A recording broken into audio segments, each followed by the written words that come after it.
আসসালামু আলাইকুম ফ্রেন্ডস, কেমন আছেন? এই সেপ্টেম্বর মাসে কি সবজি রোপণ করবেন আগেও আপনাদেরকে দেখিয়েছি, আর এখনও দেখাচ্ছি যে সেপ্টেম্বর মাসে কি আগাম আপনি রোপণ করবেন। সেটা আমার মাটি রেডি আছে, দুটো রেডি করে রেখেছি। এতে পুরো ভার্মি কম্পোস্ট পুরো তৈরি করা আর মাটি মিক্স করা, গোবর সার সব একসাথে মিক্স করা আছে।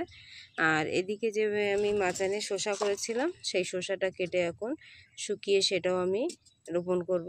আর কেনাও দিয়েছিলাম, কেনার থেকে এই ছাদ বাগানে যেটা, এটাই বেশি ভালো হবে। তো এক সাইডে দেখেন পচে গিয়েছে, অসুবিধে নেই, কেটে শুকাতে দিলে বীজ বার হয়ে যাবে। আর এখানে আছে টমেটোর বীজ, এই যে এটাও রোপণ করব। আর কিছু আছে শসার দানা, সেগুলো বসিয়ে দেবো, কিছু বসিয়ে দিয়েছি, কেন কতটা হবে না হবে ঠিক নেই। আর এখানে আছে কি দানা সেটা আপনাদেরকে বলছি। এখানে আছে মোটা ঝাল থেকে শুরু করে যে জানুয়ারি মাসে যেসব ঝালগুলো পাবো, আর পেপসিকাম, এই পেপসিকাম কেউ শিমলা মির্চা বলে। এই দেখ, এগুলো আগে আর বছরে আমি যে শিমলা মির্চা গাছ ছিল তার থেকে পুরো পেকে গিয়েছিল, বীজ আমি সংগ্রহ করে রেখে দিয়েছি। আর এগুলো এখন আমি চারা করে এই দানাগুলো বসিয়ে চারা করে এক একটা পুরো টবে রোপণ করব। আর কিছু শসার দানা আছে, এই শসা আছে। এখানে বাড়িতে আমি যে টমেটো এনেছিলাম, সেই টমেটোর বীজগুলো বার করে সেগুলো আমি বসিয়ে দেবো। তাহলে আগাম যদি আপনারা এই ছাদ বাগানে যদি যে কোনো সবজি এই জানুয়ারি মাসে ঠান্ডার আগে যদি আপনারা সবজি পেতে চান, তা আগাম আপনাদের দানা বসাতেই হবে। তো এইগুলো আমি বসিয়ে দিচ্ছি, আমার কিছু মাটি রেডি আছে, সেগুলোই কিছু কোনো খাটনি না। এখানে আমি এইভাবে সহজভাবে বসিয়ে দিচ্ছি, কোনো কিছু না, একটুখানি হাত দিয়ে কি যে কোনো জিনিস দিয়ে এইভাবে নাড়িয়ে দিলে আপনার সব কটা বীজ পুরো ইনশাল্লাহ বার হয়ে যাবে। আর আপনি তো দেখেছেন আমরা সব কিছু দানা বসাই আমি বাড়িতে, বসিয়ে আমি বীজ করে। আর আমার মরিচ গাছ কতটা তো বুঝতেই পারছেন। এর ভিতরে 3টে দানা আছে, মনে নেই, লিখে রাখলে ভালো ছিল, লেখা হয়নি। যখনই আপনারা দানা রাখবেন তখন আপনারা লিখে রাখলে আপনাদের অসুবিধা হয় না কোনটা কোন দানা। তো এটা পেপসিকাম দানাটা, তাহলে 3টের ভিতরে যে কোনো একটা আছে, তো আমি সেখানে বসিয়ে দিচ্ছি। যখন বার হবে পাতা তখনই বোঝা যাবে যে কোনটা পেপসিকাম। কারণ পেপসিকামের পাতা একটু মোটা হয় আর বড় হয়। দেখ, এইভাবে দিলে পুরো এটা 1 সপ্তাহের ভিতরে সব কটা বীজ বার হয়ে যাবে।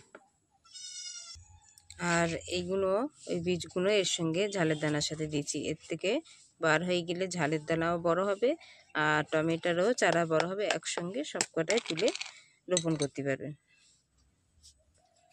আলাদা আলাদা পাত্র না থাকলে অসুবিধে নেই, একসাথে দিয়ে দেবেন। আমি সব একসাথে এই দিয়ে দিচ্ছি। আর এইখানে যতটা দিয়েছি এখনও এই দানাগুলো সব দিয়ে দিচ্ছি, এভাবে ছড়িয়ে দেবেন। এক একটা করে বসানোর কোনো দরকার নেই, বেশি যত্নই গাছ হয় না, আমি যেমন তেমন করে বসিয়ে দিই ইনশাল্লাহ।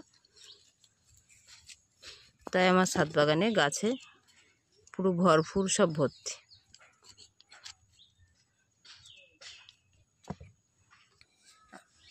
তাই দুটো পুরো এক সাইড করে রেখে দেবেন, রোদ যদি কম লাগে, বেশি রোদ লাগলে তখন আবার হালকা হালকা পানি আপনারা এর উপরে ছিটিয়ে দেবেন। আর এই যে এই মরিচ গাছটা দেখেন পুরো মাটি এঁটে গিয়েছে, সমস্ত মাটি এভাবে খুঁচিয়ে যদি না দেই তা ভরপুর, এতে মাটি যখন ফাঁপালো থাকলে তখন মাটিটায় গাছটা তখন আরও অনেকটাই ফুল ফল পুরো ঝরবে না, আর গাছের শেকড়টা এঁটে থাকবে না, গাছের মাটিটাও কত সুন্দর থাকলে তখন আপনার গাছের ফুল তো অটোমেটিক ধরবে। আর তার জন্যই এরা মরিচ গাছে, ছোটো মরিচ, এইরকম মরিচ গাছে ভর্তি থাকবে। তা পুরো সব বীজগুলো বসানো হয়ে গিয়েছে, শিমলা মির্চা থেকে শুরু করে ক্যাপসিকাম, যাই হোক আপনারা যাই বলেন, দুটোই নামই বললাম। আর পুরো বসানো হয়ে গিয়েছে। আর এদিকে এই যে এই বীজগুলো আমার ছাদ বাগানে এতটা বীজ তৈরি হয়েছে। তো একটা ভালো দেখবেন, ভালো যে এটা ভালো শসা হচ্ছে, ভালো বীজ, সে তার থেকে আপনারা এরম বীজ রেখে দেবেন। তো এখানে আমি মাটিতেই কিছু কোনো পাত্র দিচ্ছি না, এমনি দিলে তাড়াতাড়ি শুকিয়ে যাবে, আরও বীজটা আমার তাড়াতাড়ি আমি নিতে পারবো। এতে যে এগুলো আছে এগুলো তো পুরো শুকিয়ে যাবে।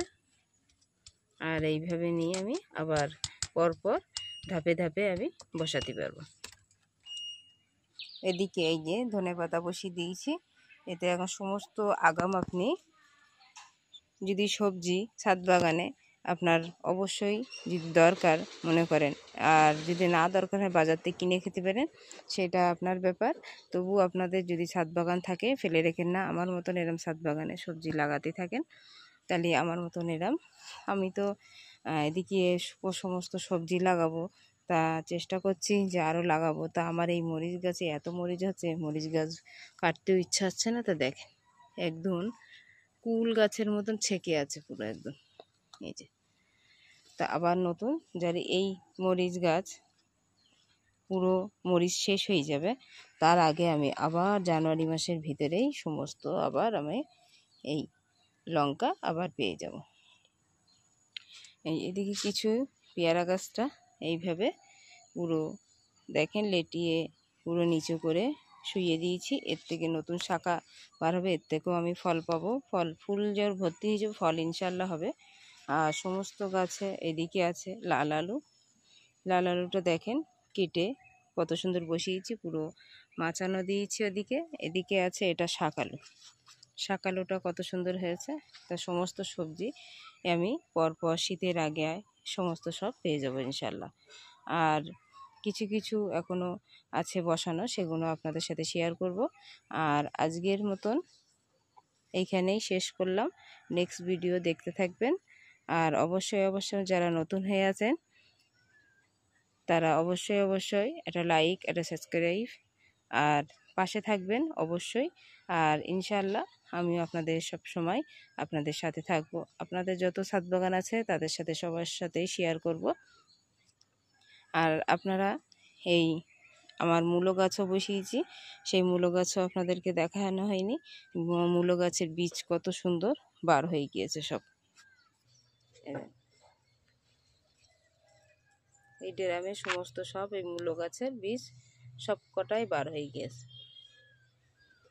এখানে লাল আলুর সঙ্গে মূলো গাছ দিয়েছি, সমস্ত মূলো গাছের বীজ বার হয়ে গেছে। তাহলে এই সবজিটা আমি পুরো, যখন লোকে বাজারে দাম ওঠে, প্রথম সবজির যখন দাম ওঠে তখন প্রচুর দাম হয়, সেই সময় যখন লোকে মূলো গাছের তারি দুটো তিনটে পিসি তখন 20 টাকা 25 টাকা তারি হয়, তখন তার আগে আমার ছাদ বাগান থেকে আপনারা যেরকম বাজারে যাবেন কিনতে, আমি যেরকম আমার বাজার হলো আমার ছাদ বাগান, সেই ছাদ বাগান থেকে আমার কেনা হয়ে যাবে।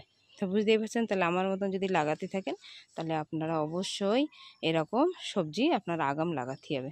আর এখনও আছে ওলকপির বীজ, আমি আনা হয়নি, সেটা আমি বসে সেটাও আপনাদের সাথে শেয়ার করব। তাহলে আজকের মতন থাকলো, ভালো থাকেন, সুস্থ থাকেন, আল্লাহ হাফেজ, টাটা।